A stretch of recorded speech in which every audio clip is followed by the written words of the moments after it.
Water walk. Help a paperclip float on water. You'll need a cup or bowl of water, 2 paper clips, tissue paper, and a toothpick. Step 1. Place a paperclip in the water. What happens? Step 2. Rip off a small square of tissue paper. Place it on the surface of the water. Step 3. Place a paperclip on the tissue paper. Step 4.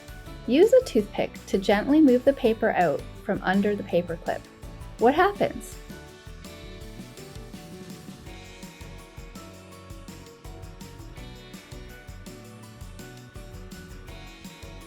How it works. Water is made of tiny molecules. They stick together and form a skin on the surface. The paperclip breaks this skin and sinks. Tissue paper can sit on the surface without breaking the skin. It helps the paperclip spread its weight on the water's skin.